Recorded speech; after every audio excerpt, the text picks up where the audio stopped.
Assalamualaikum students. Today we study ninth class biology. Chapter number 1 Introduction to Biology. इसके अंदर आज हमारा second topic है जो है relationship of biology to the other sciences. इसके अंदर हम सबसे पहले ये देखेंगे कि जो हमारे रिलेशनशिप्स हैं वो क्या हैं बाकी साइंसेस के साथ बायोलॉजी के. इसके अंदर जो पहले 5 डेफिनेशंस हैं उनसे पहले हमें कोई चीज़ें देखने की ज़रूरत है जो हमें शॉर्ट के अंदर या एमसीक्यूज के अंदर आ सकता है. ये बहुत ज़्यादा ज़रूरी चीज़ें हैं इसलिए आप इनको बिल्कुल ना छोड़ा करें, रीडिंग किया करें जिससे आपके एमसीक्यूज अच्छे होंगे. सबसे पहले हम देखेंगे inter relationship among different branches of science can not be denied. इधर इन्होंने लिखा हुआ है कि इंटर रिलेशनशिप दो अलग चीजों का रिलेशनशिप होता है, ठीक है, साइंसेस के अंदर. इस चीज को हम बिल्कुल भी डिनाई नहीं कर सकते, इस चीज का हम इनकार नहीं कर सकते. हम ये नहीं कह सकते कि बायो और केमिस्ट्री दोनों एक साथ मिल जाएंगी. ये इस तरह होता है कि हम ये नहीं कह सकते कि बायो और केमिस्ट्री कभी भी एक साथ मिल नहीं सकती, ये एक ब्रांच नहीं बन सकती ना, इस तरह ये मिल सकती हैं. Then, biology include information on various aspects of living thing, but these information relate to the other sciences as well.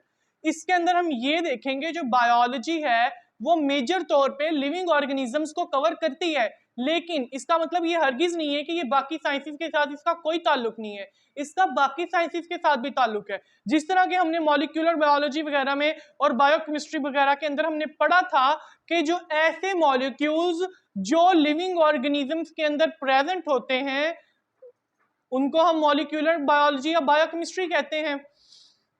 जिस तरह के प्रोटीन्स वगैरह हो गए और ये हमारे पास लिपिड्स वगैरह हो गए, ये सब एलिमेंट्स से बनते हैं. एलिमेंट्स किधर से आते हैं? केमिस्ट्री वगैरह से. और ऐसे मॉलिक्यूल एलिमेंट जो प्रेजेंट हो लिविंग ऑर्गेनिजम्स में वो शो करते हैं बायोकेमिस्ट्री. देन हम देखेंगे कि एक एग्जांपल है हमारे पास.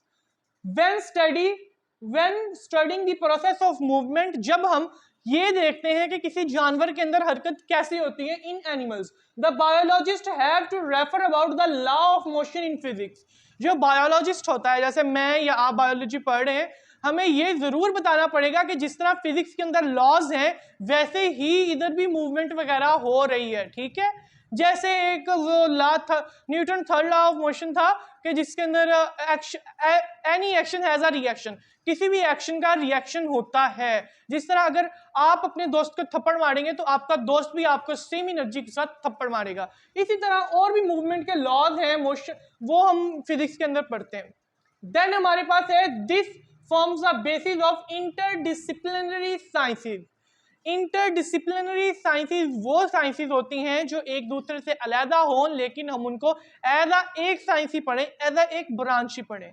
जैसे अब हमारे पास 5 आगे इंटरडिसिप्लिनरी साइंसेज आ जाती हैं. सबसे पहले आ जाती है बायोफिजिक्स. आपके साइंसेस के सब्जेक्ट में एक फिजिक्स का सब्जेक्ट भी है. फिजिक्स के अंदर हम मोशन वगैरह को, ये सारी चीजों को, हरकत को वगैरह को देखते हैं. ये जो फिजिक्स होती है हमारी नॉन लिविंग थिंग्स की साइंस को कहते हैं और जो बायो होती है हमारी लिविंग साइंस को कहते हैं. अगर हम इन दोनों को मिला देंगे तो ये हमारे पास बायोफिजिक्स बन जाएगी. लिविंग ऑर्गेनिजम्स के अंदर जितने भी मोशंस वगैरह होते हैं हम उनको इन बायोफिजिक्स स्टडी करते हैं. देन हमारे पास बायोकेमिस्ट्री आ जाती है. बायोकेमिस्ट्री ऐसी ब्रांच है ऐसे एलिमेंट्स की जो लिविंग ऑर्गेनिजम्स के अंदर प्रेजेंट हो. इसलिए हम जो एलिमेंट्स मॉलिक्यूल्स लिविंग ऑर्गेनिज्म के अंदर प्रेजेंट होंगे हम उनको बायोकेमिस्ट्री के अंदर स्टडी करेंगे. देन हमारे पास बायोमैथमेटिक और बायोमेट्री, ऐसी कैलकुलेशंस जिनके अंदर हम लिविंग ऑर्गेनिजम्स को काउंट करें. जिस तरह हमारी मर्दमशुमारी होती है, हम देखते हैं कि मुल्क की पॉपुलेशन कितनी पहुंच गई है, हम लिविंग ऑर्गेनिजम्स की पॉपुलेशन देख रहे होते हैं, मैथमेटिक्स का यूज कर रहे होते हैं और ये बायोमैथमेटिक्स के अंदर आ जाता है. Then biogeography.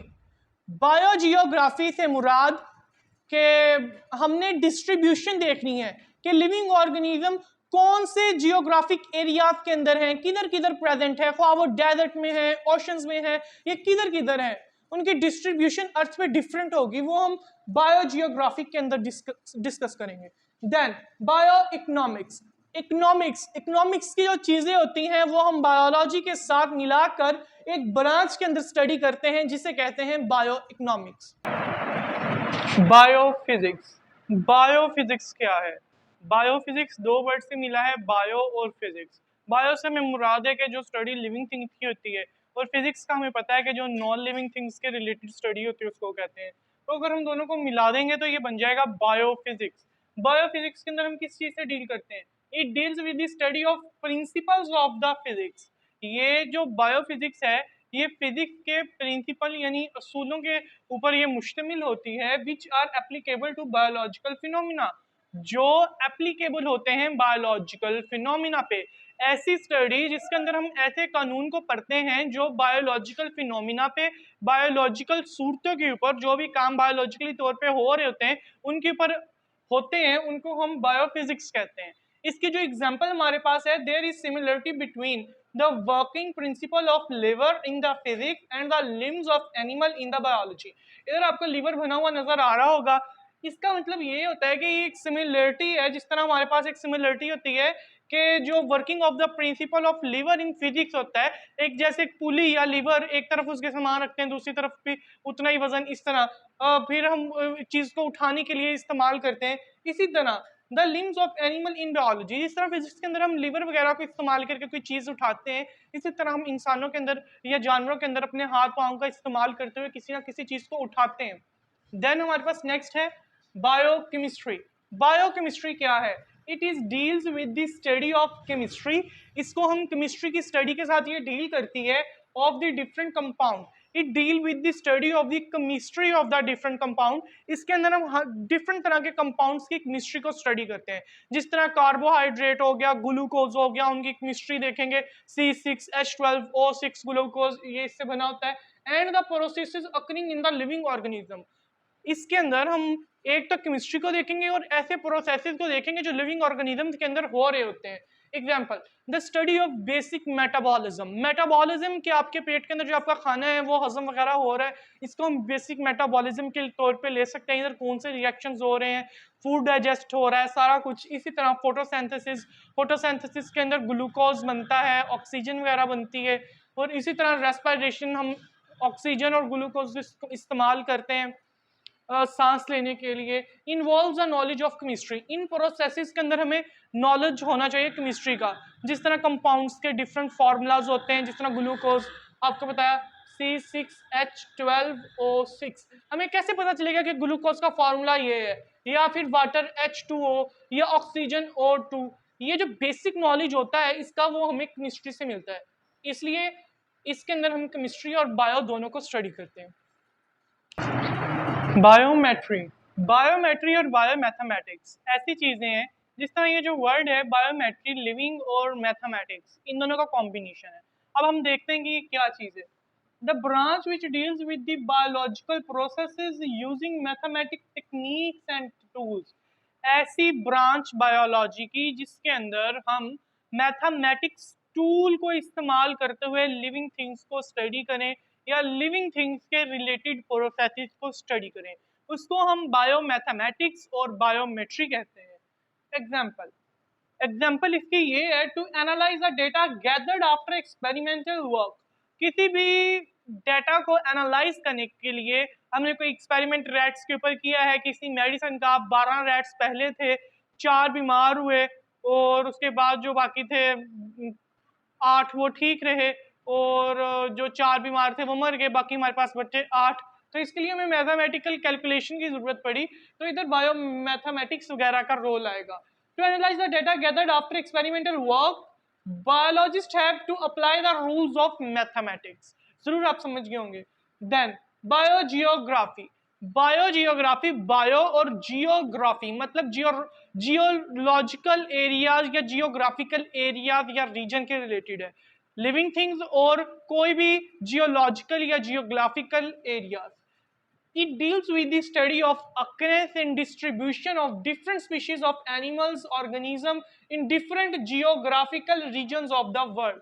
इसके अंदर हम देखते हैं कि जो पेंगुइन्स हैं वो कहाँ पे होंगे, ठीक है, जो ग्रे एलिफेंट है वो कहाँ पे होंगे, और जो हमारे पास लाइन्स हैं वो किधर होंगे, कैमल्स हैं वो किधर होंगे। जो पेंगुइन्स हैं वो जरूर स्नोई एरिया के अंदर, अंटार्कटिका के अंदर होंगे, ग्रे एलिफेंट अफ्रीका वगैरह के अंदर होंगे, और जो लाइन्स हैं हमारे पास वो ग्रासलैंड्स के अंदर होंगे, अफ्रीका के अंदर ही, और बाकी जो हमारे पास कैमल्स वगैरह होंगे वो डेजर्ट एरिया के अंदर, सऊदीया या दुबई वगैरह। इस तरह हमने एनिमल्स को हमने डिफरेंट जियोग्राफिकल रीजन्स के अंदर डिस्ट्रीब्यूट कर दिया है बायोजियोग्राफी के जरिए। इसकी example, it applies the knowledge of characteristic of particular geographical region to determine the characteristic of the animals living there।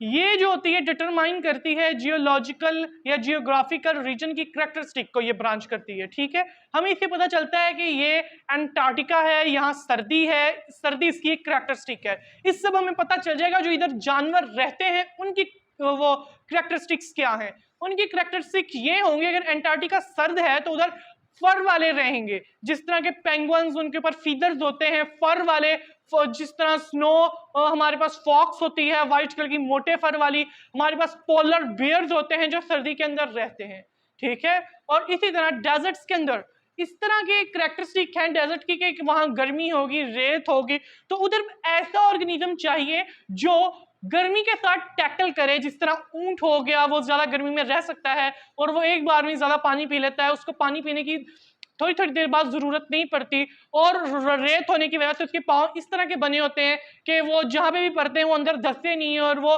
हम ऊंट को रेत का जहाज भी कहा जाता है। इसी तरह जो कैरेक्टरिस्टिक जियोग्राफिकल रीजन की होंगी वो हमें हेल्प करेंगी डिटरमाइन करने में कि एनिमल की कैरेक्टरिस्टिक्स क्या है। देन हमारे पास है बायो इकोनॉमिक्स। बायो इकोनॉमिक्स जैसे नाम से ही पता चल रहा है, बायो लिविंग थिंग्स को इस्तेमाल करेंगे इकोनॉमिक व्यू पॉइंट के जरिए, ठीक है। It deals with the study of living organism. ये लिविंग ऑर्गेनिज्म की ऐसी स्टडी के साथ डील करता है from economical point of view. Economical तौर पर कैसा पॉइंट ऑफ व्यू होगा, माशियाती तौर पर हमारी मैशियत को, हमें रुपीज के अंदर कितना पैसा या फिर कितना फायदा होगा। The cost value and profit value of the yield of wheat. हमने एक खेत गंदम का उगाया, हमें उसके ऊपर कितनी कॉस्ट आई, फर्ज कर लें 30,000 कॉस्ट आई, ठीक है, और प्रॉफिट कितना हुआ, हमें 30 लाख कह दिया, ज्यादा हो गया, 3 लाख हमें प्रॉफिट आ गया उस खेत से। ये हमारा bio economical point of view है। Can be calculated through bio economics and benefits and losses can be determine. इसके अंदर जो हमें स्प्रेज वगैरह ना होने की वजह से नुकसान हुआ और जो लॉसेज हुए वो इसके अंदर हमें पता चलते हैं। चलिए शुक्रिया, यही हमारा टॉपिक था। नेक्स्ट हम तीसरा टॉपिक करेंगे। अगर आपको ये वीडियो वैल्यू फॉर टाइम लगी हो तो आप इस चैनल को लाइक, शेयर और सब्सक्राइब जरूर करें। शुक्रिया।